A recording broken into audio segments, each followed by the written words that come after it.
everybody, and welcome to SPE Live. I just got a message that they said my mic is on mute. I hope that's not the case because we're now live. Hey, everybody. They said it's all good. All right, back to square one.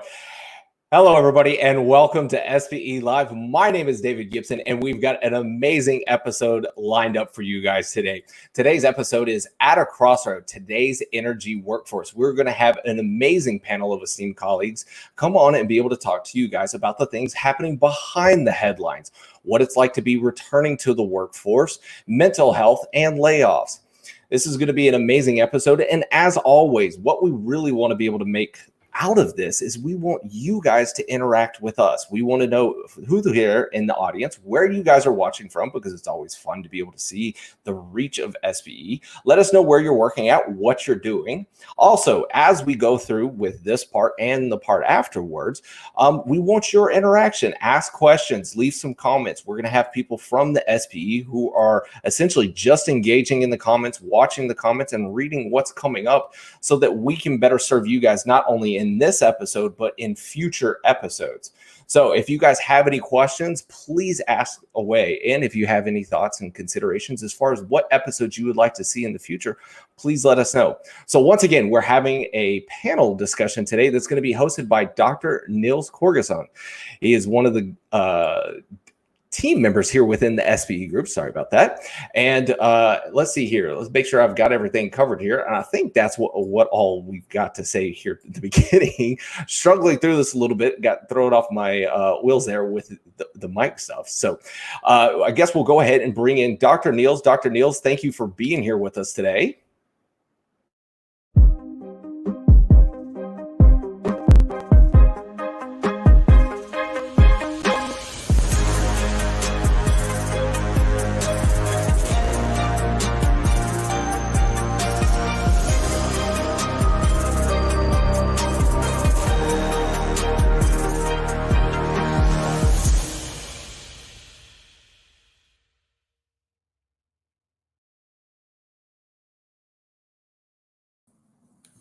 Hi, everybody, and welcome to our SPE live broadcast today.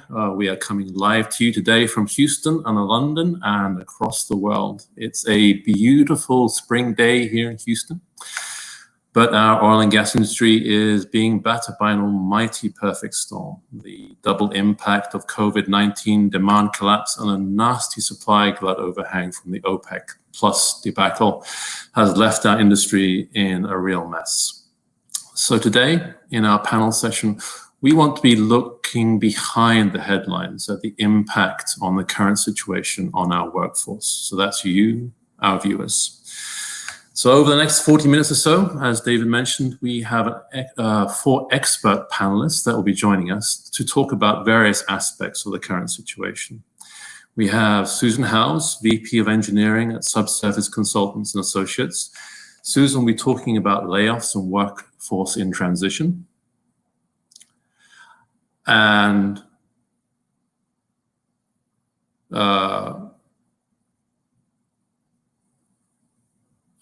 we have Christiane Spitzmueller, Professor of Industrial and Organizational Psychology at the University of Houston.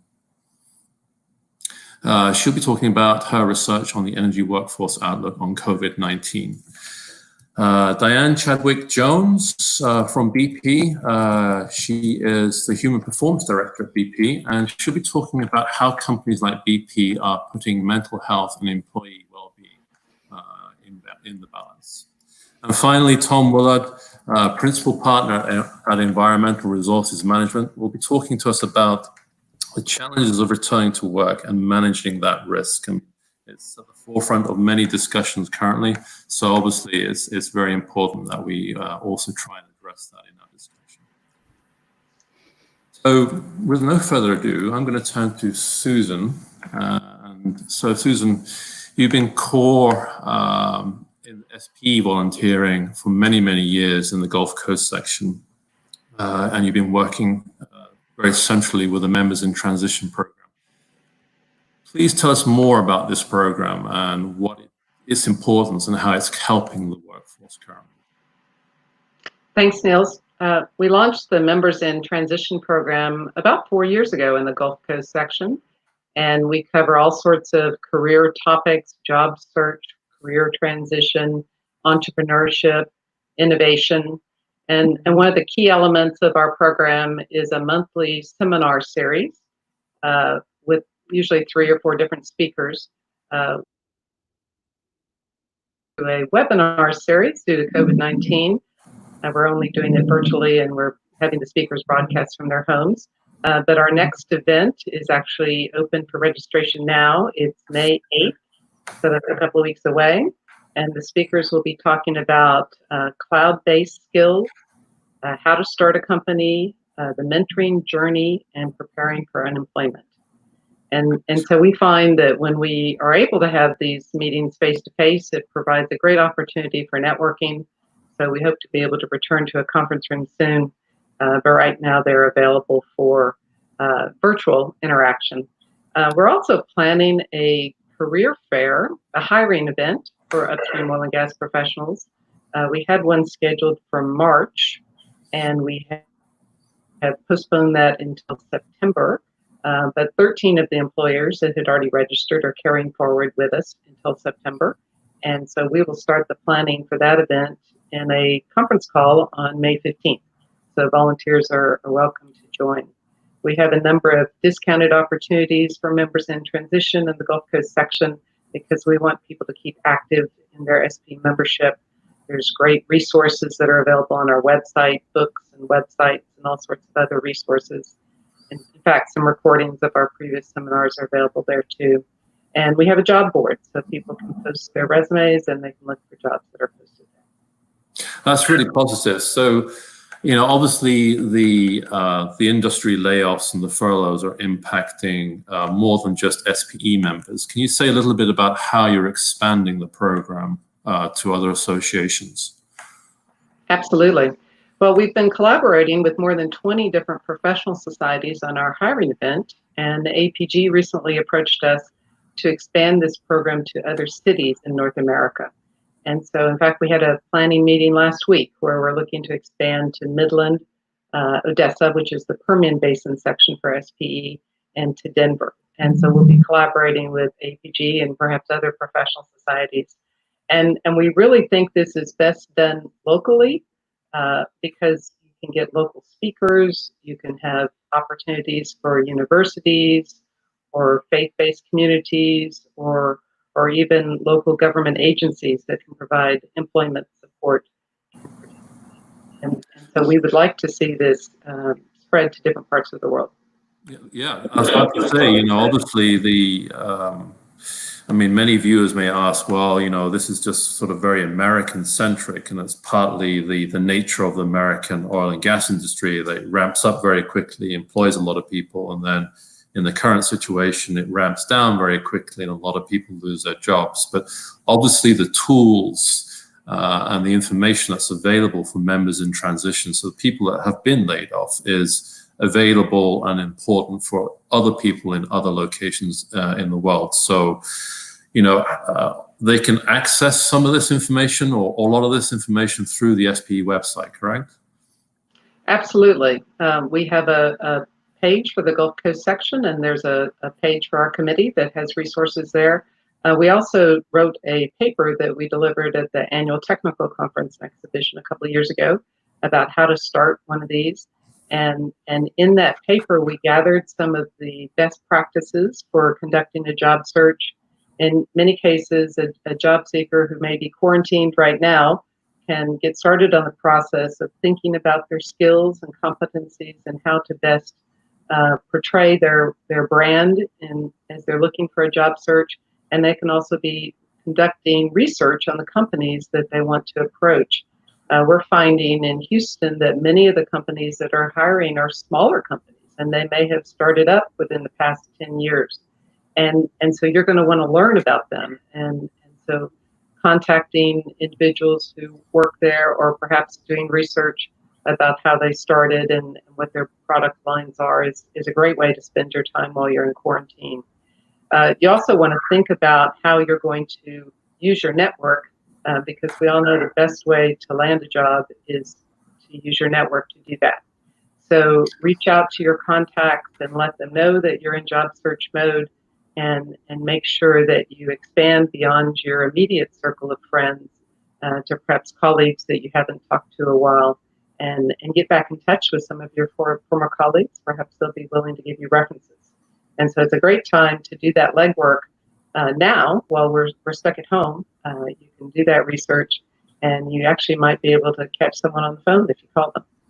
Yeah, no, that's really great advice. I mean, obviously, it's a maybe this situation is a good opportunity for people to refocus and decide if they want to move in a different direction in their careers. And as you say, this is that opportunity. They can look through and do research as to where they want to go next. And maybe, can you say a little bit about what maybe some of the newer skills that employers are looking for in the current workforce?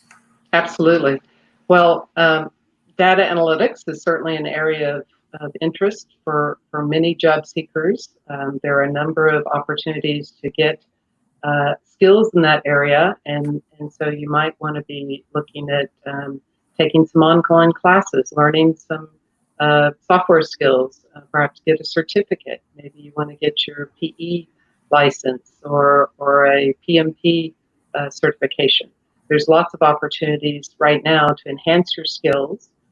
Within SPE, of course, we have the SP Connect communities. You can reach out and find out where the jobs are through colleagues there. There's SPE mentoring. We have virtual sections. They're called technical sections that you can collaborate with your colleagues in certain disciplines. And of course, right now there's a special in One Petro. You can get all those technical. Yeah, that's right. $5 price. So it's a great opportunity. So watch some of those webinars that are free for SP members and learn about some of the areas where you might want to advance your skills, and perhaps it's something in the area of business leadership and management skills that you might use to enhance your technical competence. That's great, thank you. Just one final question before we move on to Christiane. Are you seeing any similarities or differences with the current downturn compared with, say, 2014-15, apart from obviously the travel restrictions and the social distancing?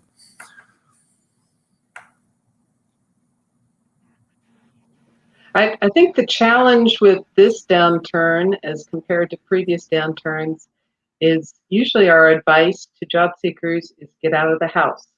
Go meet people for coffee, go to an SPE meeting, attend a conference. And you can't do that right now. You're constrained.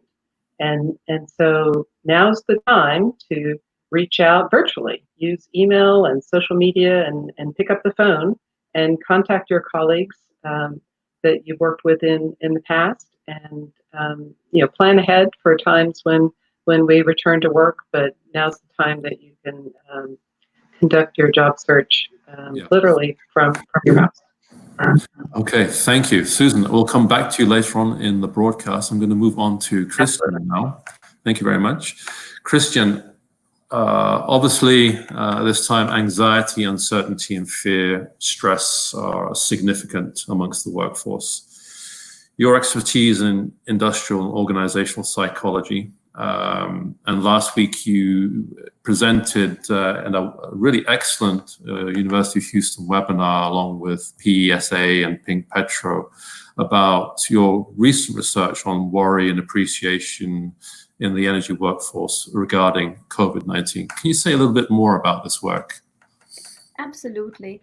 So like many of you, we were wondering what's going on in the energy industry. I mean, we hear, and I think Susan has provided some great comments about job insecurity and how we manage job insecurity in these days, and layoffs. So we wanted to know, so what exactly are the numbers like? What is the energy workforce experiencing, and what are policy implications for employers who are currently helping their workforce transition through this truly unique time? So one way that we wanted to see that was through a survey study. So we surveyed more than 450 people with an international research team partnering with Ramanan Krishnamurti at the University of Houston and Rona Flynn in Aberdeen. And there's a few things we wanted to look at. One of them was, is this crisis truly different from prior ones? I think all of us who've dealt with energy workforce issues for many years are used to, like Niels is elaborating on, the boom and bust cycles that are part of this industry. So we asked people how they felt about the long-term prospects of this industry, and we also took a look at, so people who are much older, who've been in the industry longer, do they feel differently about this crisis than people who've only recently entered? So in other words, has experience with prior shocks prepared people for the current experience? And the answer to that is no, that this is really truly unprecedented for people who've been in the industry for a very long time, as well as obviously for people who joined more recently. What we also took a close look at is, what do employees think about how their employers on average have handled this crisis? And interestingly, the reactions were much more positive even than we had expected. So there were close to 90% of employees who said their employers indeed have been pretty effective in managing this situation and helping them through it. So we took a closer look, running some data analyses, examining what exactly do companies do where employees feel they're highly effective in managing this crisis and in helping employees through it. And we found that 3 factors really indeed matter. The first one is whether the company had provided clear and honest, transparent information. The second one was how they helped manage the work-family interface. And the third one is really how the company had previously prepared for a global pandemic. So what are some of the effective policies that are you've identified from this survey? So among them there are vast differences in how companies communicate with their employees, how much information about business continuity and crisis management plans they share with employees. Our findings suggest that indeed, from a policy perspective, better off, even if it's enough news, sharing news, doing it in a transparent and consistent fashion. A second best practice and policy recommendation is to focus, and I know we always say that, on first-line supervisors' skill set in helping employees navigate the incredibly challenging work-family interface issues that we're seeing right now. Many of us have children hopping in the background today. Many of us have older parents who've moved in with us because nursing homes are no longer safe places at this day and time. So employers that have trained their first-line supervisors to be understanding of these issues, provide the needed flexibility and the support, are much more successful in navigating the transition. That's very encouraging to hear. Can you say a little bit more about, for example, within the context of the wider community, are work-family conflicts higher in certain groups of workers, or are they uniform across the population? No, women do, even in 2020, bear the brunt of work-family interface issues. And I think in part that is due to different family structures of women who work in energy. So in our survey, we asked about the partner's or spouse's employment situation. And what we did find there is that on average, a woman energy worker had a spouse who worked 35, 40 hours a week. On average, men in the energy industry had spouses who worked between 10 and 20 or 10, 15 hours a week. So when you look at that poses the challenge of truly managing a dual career for many women, while that's not as much the case for men. Yeah. Oh, that's interesting to see. So obviously, these kind of work-life balances and stress is going to weigh heavily on many people. Are there indications that people are, within the oil and gas industry, we're very safety conscious. So are there indications that people are concerned about safety now under these present conditions? Mm-hmm. So we looked at that from two angles in our study, Neil. So the first angle is we had some questions where we asked people whether they had trouble sleeping. You know, trouble sleeping comes with a host of negative psychological and physical health consequences. And among the behavioral consequences is difficulty, you know, staying focused. And we do see that there's a pretty significant portion of the workforce that's reporting trouble sleeping because there's just too many things going on. And then we also ask specific questions, you know, so is your priority on safety in any way in any way affected by this? And what we're finding there is actually pretty encouraging, that I think the work that's been done in the industry for decades with regards to building a safe workplace culture, there's always more work to be done, and we can't relent on that ever. But I think it's clearly showing that that's a huge emphasis. But that is something that I think needs to be watched very carefully as, you know, as staffing models change, reduction in forces take place, and the pressure on individual contributors increases to still get the job done and do it safely. Thank you, Christiane. So that leads us neatly over to Diane over at BP. So thank you very much.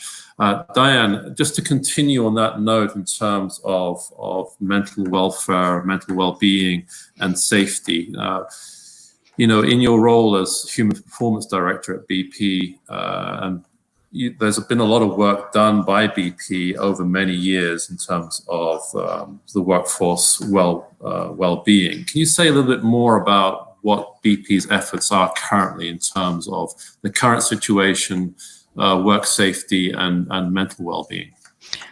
Thank you, Nils. And these fit very much together. So in BP, what we're doing is we're building upon our existing culture of care. So this culture of care underpins our core value of safety, that we know that our safety actions are most effective when we care about each other, because we're looking out for each other and showing care by listening and helping. And this builds trust so that we can more easily speak up if something seems wrong. So in these times, you know, when we're scared for our loved ones and our livelihood, and we're coping with extreme change and uncertainty, we're all touched by some sort of mental health issue. Whether it's me or my family or my colleagues, it's all around us. So looking out for each other and trusting each other to talk about problems is vital. And so what we're doing is we're making talking about mental health to be a mainstream conversation, to make it okay to say, I'm having a hard time, or I'm having a dip in well-being. It's okay to show vulnerability. You won't be judged. And it also helps to see change as a process. I found the Kubler-Ross change curve to be useful in making sense of this. So there's defined stages like denial, anger, depression, which is a big dip, acceptance, and we all go through these stages. It's normal. Of course, we shouldn't assume that everyone is having a tough time, but also we shouldn't assume that everyone is fine, since the whole world is coming to terms with the changes we're facing. So change affects all of us, and let me talk a bit about how it has affected me. So when we were starting the UK lockdown, I started to feel overwhelmed, and I couldn't concentrate because I was worrying, and what would usually take me about 10 minutes to do would take me about an hour. And my colleagues assumed that I was really busy, but actually in reality I was in a kind of a frozen state. However, when I realized what was going on, I knew I had to speak up to somebody who cared for me, who wouldn't judge me. And I told two of my colleagues, and I felt like a big weight had been lifted. I shared my worries. I gave myself some space to process the big changes that were happening, and I came out the other side of this dip in well-being. You know, part of it was for speaking up, part of it was putting less pressure on myself, and part of it was focusing on doing the small things that I could control. And in fact, I started telling more people about this, and many said that they were feeling overwhelmed and frozen too, and that it was helpful to know that other people were feeling the same. And that's what inspired me to share today. Yes, we're all having a tough time, but we can support each other through a culture of care. And so I think, kind of in summary, we're in the middle of a mental health crisis. Everyone's affected. There are things that we can do to deal with this. Speaking with others is a really important step. And fostering a culture of care in our teams allows people to speak about issues freely. And it really now is a time to check in on others. That's a really important message to get across to people, and perhaps sort of the silver lining in all of this is that social media has exploded, so people are much more accepting of talking to each other over social media. And in terms of mental health, I mean, to misquote Thomas Jefferson for a moment, all men and women are created equal. But in terms of mental health, we're not all equal, right? We react in different ways to different, or to the same stressful situations. So, as you say, it's very important to reach out and communicate and talk to our work colleagues to make sure that they are well and are coping, and that they can openly talk about some things. Yeah, well, we actually do have some structures in place as well. So in support of our culture of care, we have employees have access to 24/7 confidential employee assistance program, which is also open to family members. We've given free access to the Headspace app, which has meditation and sleep tools. And of course, we have our local health teams providing specific support as and when needed. So, we've made a donation to Mind, the mental health charity in the UK. And also our CEO and chairman have actually donated 20% of their salary to mental health charities. So we're really bringing this to the forefront and having it as an everyday conversation, rather than something that in the past may have had some sort of stigma. That's a really welcome contribution and sort of evolution in our sort of corporate management and our workforce welfare engagement. So emotional intelligence is obviously something very important, both for our leaders, but also for the workforce themselves, to actually be able to develop those skills and understand their own emotional intelligence. I'm just going to quickly pass over to Susan again and ask Susan, emotional intelligence, is this something, a soft skill amongst the other soft skills that could be important for people to think about developing in this transition period?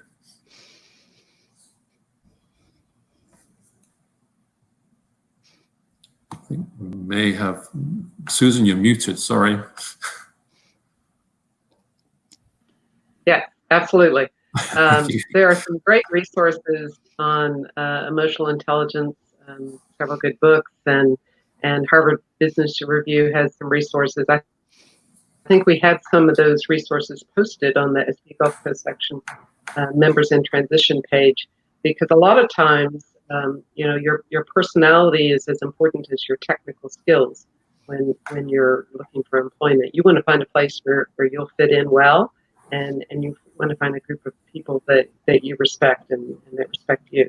And I like what Diane was saying about reaching out to people when you're experiencing a down day, because I think for a lot of people in job search, supporting each other is a great way to raise your spirits. And so many times you might be able to help someone to find a job lead that might not be right for you, but it might be right for your colleague.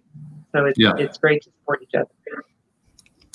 Thank you both of you. I'm going to move on to Tom now, who's been patiently sitting on the end of our virtual couch. So returning to work, we had a question in from the audience. The state of Georgia is about to open up its business activities again within the next 24 to 48 hours. There's questions about what's the rest of the United States going to be doing, what's going to be happening in the oil and gas industry. So Tom, obviously a very emotive time in terms of returning to work. Tell us more about what you're doing and your experiences and what you're seeing about how companies are trying to manage this risk of returning to work. Sure. Thanks, Nelson. And thanks for inviting me to share some thoughts on this. So what I thought I'd do is talk a little bit about where we've been for the last 12 weeks, then talk about some of the dilemmas that our clients and we are facing in bringing the workforce back into the workplace, and then talk a little bit about how they're doing that, how they're bringing their employees back into the workplace and managing the risks. So just, we have been, we work globally, so we have been working on this for the last 12 weeks, started in China, working as part of COVID-19 response teams mid-January in a range of sectors, so healthcare, retail, extractives. And initially we were tracking the virus, tracking employees, tracking government regulations, and via apps, and companies were asking us to predict where it was going to go next, and then that shifted to sort of enterprise-wide risk management, business continuity planning, and developing operating procedures for those essential facilities and those essential workers that had to work all the way through the pandemic. But just in the last 2 weeks, and I don't know whether this is a ray of sunshine for everyone, we've been flooded with requests for return to work. Can you help us manage the return to work process and help us minimize the exposure risks of our employees? So it's a really interesting time globally. Some workers are protesting because they're desperate to get back to work, and others are protesting because they don't feel they're being adequately protected in the workplace. And in terms of health and safety, the rules haven't changed. Leaders have to do three things: provide a safe workplace, provide workers with the tools and training and guidance to work safe, and then monitor that work is being done safely. But the complicating factor here is we're still learning about the virus. We're still learning about the hazard, about the behavior of the virus itself, its virulence, its prevalence, the best means of control, and also the guidance from governments and from the scientific sources is kind of confusing and sometimes contradictory. So it's a whole lot more difficult. So just briefly, and lastly, so what are our clients doing? So some of them are planning to get back to work. So they're making sure they've got the best available scientific information, the legal information. Some of them are developing, if you like, operational playbooks. So these are new sets of instructions on how to deliver those operations through, with different shift patterns, screening and testing and social spacing and cleaning and enforcement, trying to do it in a COVID-constrained environment. So some of them are planning, some of them are developing, if you like, a new operational playbook and training their employees, and others have actually got their workforce back in the workplace and are just monitoring very, very carefully. And for those clients, it's a case of sharing very rapidly what's going well and what's not, because clearly it's just all the usual hazards, but with a couple more uncertain hazards thrown in.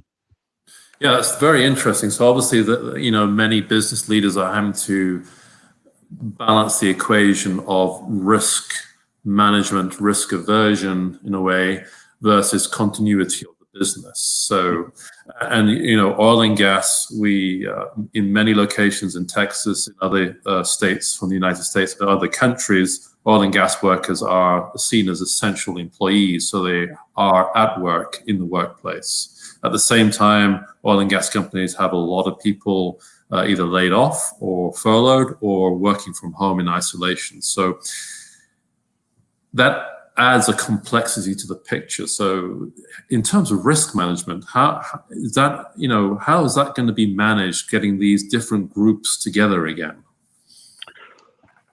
Well, I mean, the companies we're working for, all I can say is not easy, particularly because, first of all, there's gaps in the workforce. There are some workers have been laid off, others are sick, so won't be coming back to work.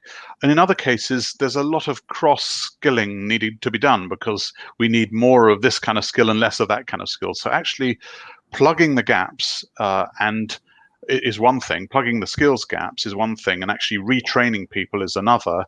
And then, actually, what's your contingency? So if you're working in shifts or in pods and one pod gets an infected worker, then that group of people have to be quarantined. So you have to have a backup.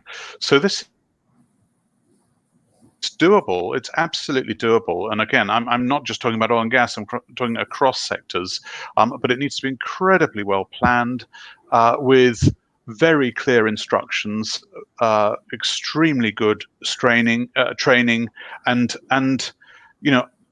the usual sort of hierarchy of risk control has to be applied. So if you can eliminate the hazard by doing something automated or remotely, or engineering controls with partitions and ventilation, and then you've got administrative controls, and actually your last resort is actually PPE. So the strange thing is everyone's desperately chasing PPE, but actually if you just apply normal risk management processes to trying to eliminate, engineer out, and administrative controls, it's not all about do we have the PPE to last to get back to work. But many organizations are managing to get their workforce back to work quickly, and there will obviously be commercial advantages to doing that.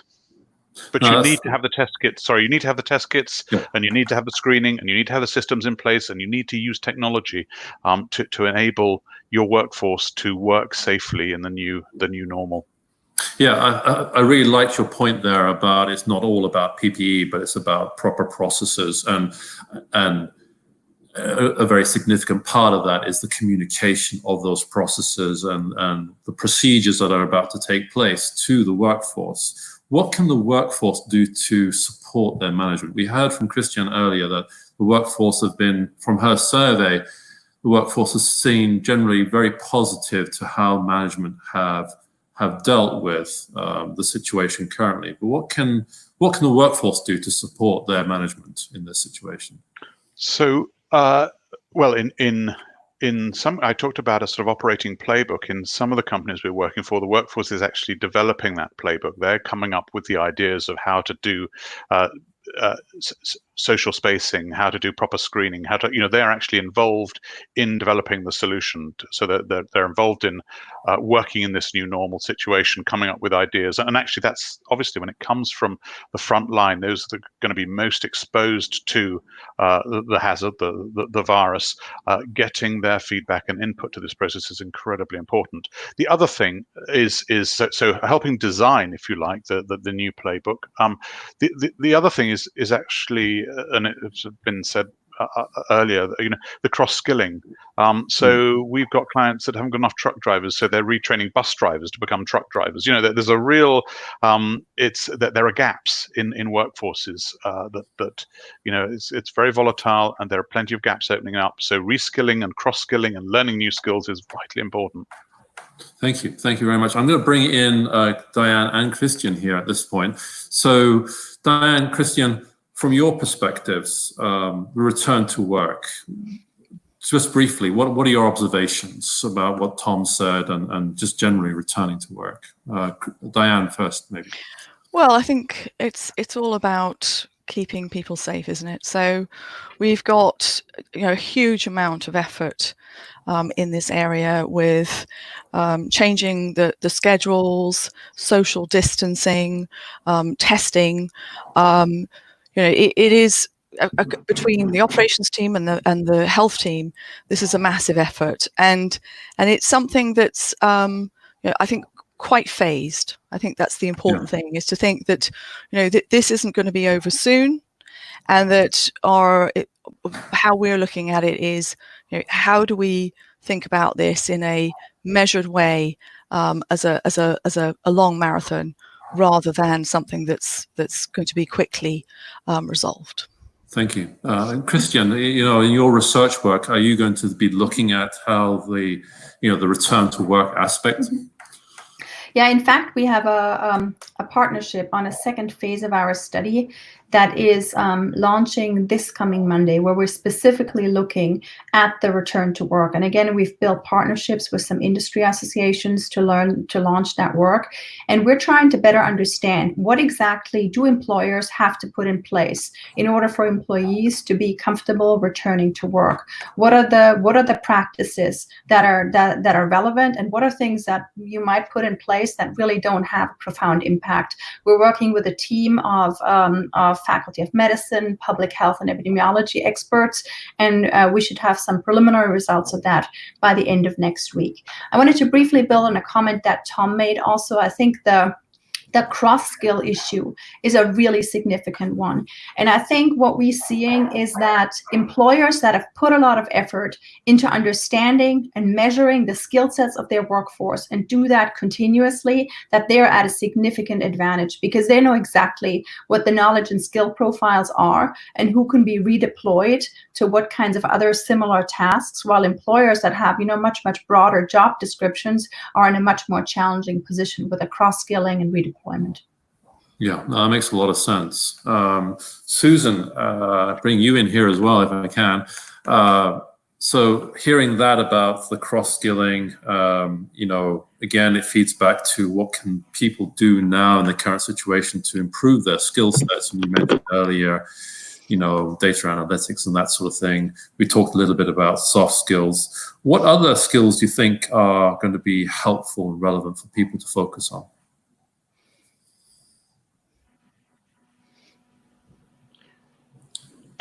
Sorry, Niels, I think you were breaking up a bit, but I think you were asking about soft skills with regards to competencies. So soft skills and other skills. Yeah, and other skills, in this transition phase. I think a great place to start for SP members is to look at the SP competency management system. And you can find that online. It's free for SP members. And you can drill down to your discipline, your subdiscipline, and look at the expected technical skills in those areas. Other resources that we have are put out by SP's Business Management Leadership Program, and that may include some of the soft skills. For instance, I'm a distinguished lecturer this year on ethics, and although my tour was cut short because of COVID-19, I was able to record my lecture in a webinar, and now it's available free on demand for SP members. And so you can sort through those free SP webinars and sort them by your SP discipline or by soft skills and find ones that suit your purpose. They're generally about an hour long, and so they can provide you a great introduction to topics. Thank you. We've got a couple of questions coming in about, these are, I guess, from students. So they're talking about internships, so will still be offered. So just to the student viewers out there, we will be having a later live broadcast specifically dedicated to our student population and young professionals, talking about the current situation and what you do. I will say, keep your studies going. Don't give up on petroleum engineering or any engineering subject. It's very important. There's a very bright future for you. The world needs oil and gas for its energy. Sorry, yes, go ahead. And I can add to that, Niels. Please, yeah. I'm on the advisory board for the Petroleum and Geosystems Department at University of Texas, and we actually had a meeting recently with some of the students, and some of them had uncertainty regarding their internships because in many cases the office in which they were planning to work has been closed due to COVID-19, and so our guidance was, continue to look for other opportunities. If the internship that you had planned has now not available, look for other ways that you can use your summer wisely, and it may be getting additional education. Maybe you want to do a minor in business to augment your petroleum engineering degree. Maybe you can do some volunteer work. Maybe you can solve some technical problems in other industries. But don't wait for the petroleum engineering internships to come back. Look for other opportunities. Yeah, no, that's very good advice. And in BP, what we've done is we've moved some of our internships to virtual. So we're doing virtual sessions with those students, and also looking into the opportunity for moving the dates. So that's the current state at our end. But obviously, it's a relatively fluid situation in terms of how things are going to work out. But we're literally just going into these webinars and day in the life and interacting with leaders in BP, all in a virtual space over a series of weeks. That's what we're up to at the moment. Thank you. Thank you. I mean, that's sort of the message there then is be patient, be persistent, and be resilient, and don't give up on what you're doing. Be strong about it. One final question to you, Susan. Obviously a very tumultuous time, but given your experience, are you optimistic about the future for oil and gas? Absolutely. We have a strong industry. Our industry provides the resources that power the world, and we will come back, and it's needed for our standard of living. And so as a professional society, we need to support each other. And that, resilience is important, that we collaborate together and make sure we're supporting each other through this very difficult time. And I think in many cases as leaders, it takes courage to lead a team through this big of a crisis. And so support your leaders, leaders be transparent in your communications. And I think we will be back. There will be opportunities in the future. Thank you, Susan. Thank you, everybody, the panel. We could talk forever about this. I mean, there's a lot of very interesting discussions. So just to the audience, there's lots of links for everybody to look at the end of the broadcast. But once again, to all our panelists, Susan, Christiane, Diane, Tom, thank you very much for your contribution to an excellent discussion. So thank you. I'm going to roll over to, I'm going to say goodbye to you all. So thank you very much. Have a great day. I'm going to roll over to David just to sort of help wrap up the program here. So David, hopefully you can hear me. There you are. Good to see you. Sir. What's your take on all this? You've been looking at all the commentary that's been coming in. You've been listening to the discussion. What's your take on all this? The big thing that I take away from this is that, we have entered into an era where we have never seen this combination of events all take place at once, right? We've talked about this to death with all the different things, especially with the oil and gas, with COVID-19, cabin fever, everybody working remotely, those kinds of things. So what I see, and I'm just an overly optimistic person. I'm always trying to find the silver linings. I see an opportunity for people who want to be leaders to be able to step forward and lead a group into a completely new era in just taking whatever the risks may be that they need to take to be able to become successful and give some kind of security either to their employees, to their family, to their community, whatever that may be. But I'm really excited about this going forward. I'm constantly updating my skill sets. I'm constantly looking at how others are reacting to it, what companies are being successful, moving forward. So it's a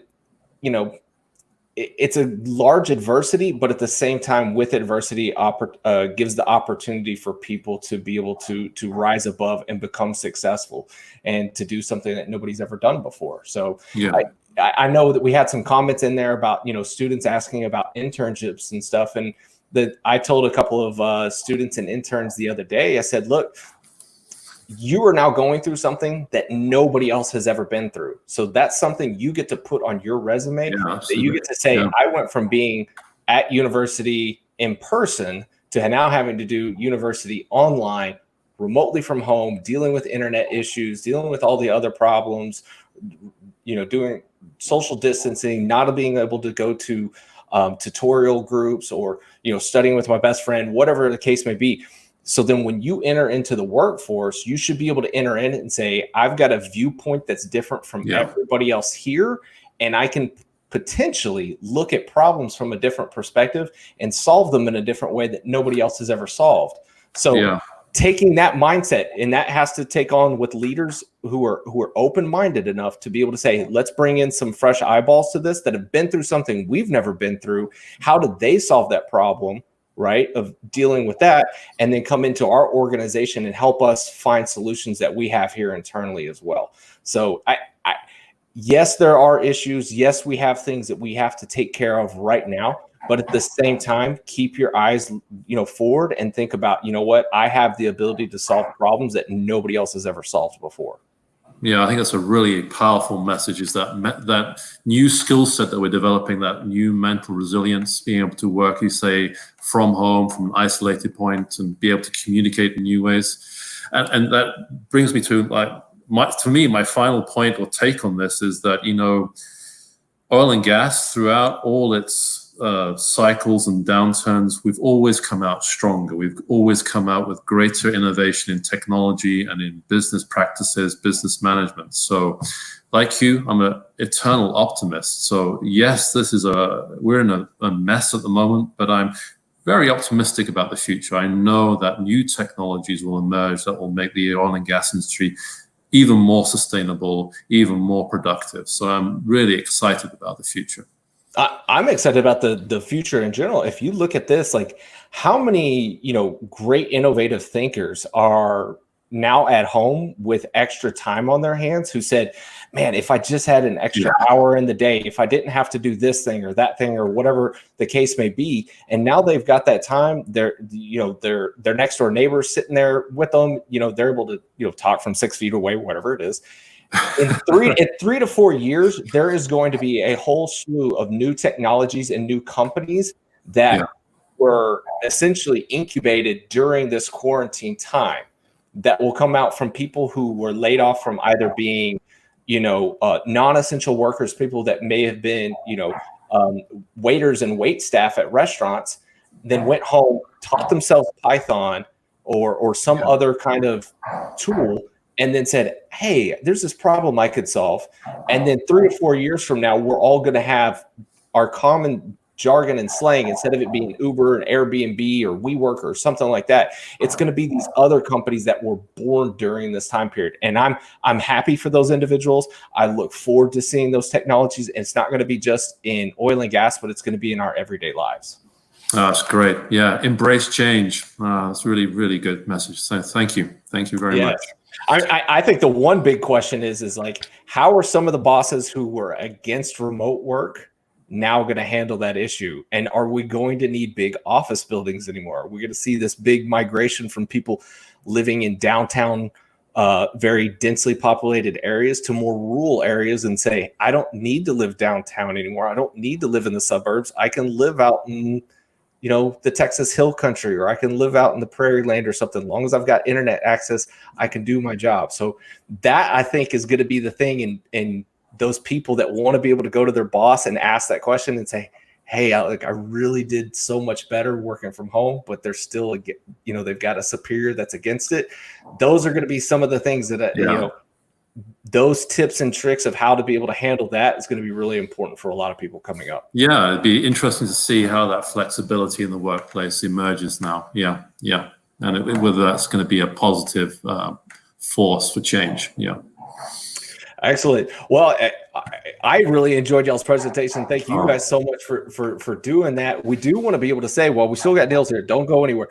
If you guys are out there watching, please let us know what you guys think of the presentation today. Also, let us know about what you guys want to be able to see in the future. We are a Society of Petroleum Engineers. Engineers should understand the feedback loop. So we are asking you, the engineers that are out there watching us, what do we need to do to be able to better service you?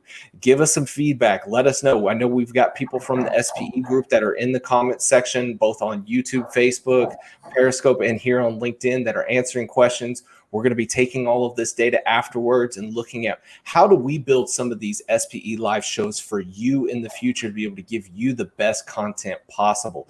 We will be continuing on with things that are happening today that are current right now. Yesterday, was it yesterday? The day before, we had the Trent Jacobs from JPT went live with one of the guys from Rystad Energy to be able to talk about oil prices and how all of that happens and works.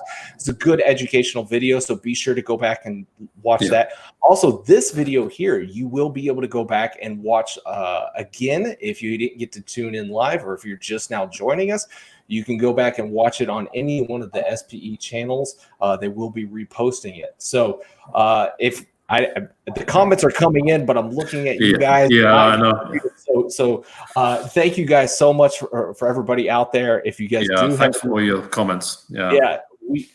this is truly, look, we don't even have sponsorships for this yet. So if you are a sponsor and you do want to sponsor, get in touch with your local SPE person, right? But as of right now, this is something that we're doing out of the goodness of our hearts. This is we're just trying to be able to bring you guys value during a very tumultuous time period so that we can help you get through this. So the more that you tell us, the better that we can serve you. So Amin from Facebook said the presentations were awesome. Amin, thank you so much for watching. We do appreciate it. Thank you, everybody. Yeah. I know that we had people from all over the world watching it. It was a great time. So be sure to tune in soon. We will have more stuff coming in from The Voice with Michael Gaines at NOV. Excellent. He will be joining us. We will have Jamie Elrod and Maciel Diaz with Flipping the Barrel, being able to bring us great content. Yeah, again in the very future. good content there. Myself in the future will be doing some Vidor Locksmith stuff. Hopefully we can do some educational content as well. Yeah. And anything that you guys request, it will be here very soon. Nils, anything else from you, sir? No, thank you very much, David. It's been great working with you. It's been great talking to everybody. And thank you, the audience, our viewers. You've been tremendous supporting us through this last hour and listening to us and giving your comments. Thank you very much. And thank you again, David. Be sure in the comments, tag somebody else so that they see that they get tagged and then they want to watch the video. As always, guys, we really do appreciate you out there. And until the next time, know your industry. All right. Thank you. Goodbye from us. Thank you. Have a great day. Stay safe. Thank you.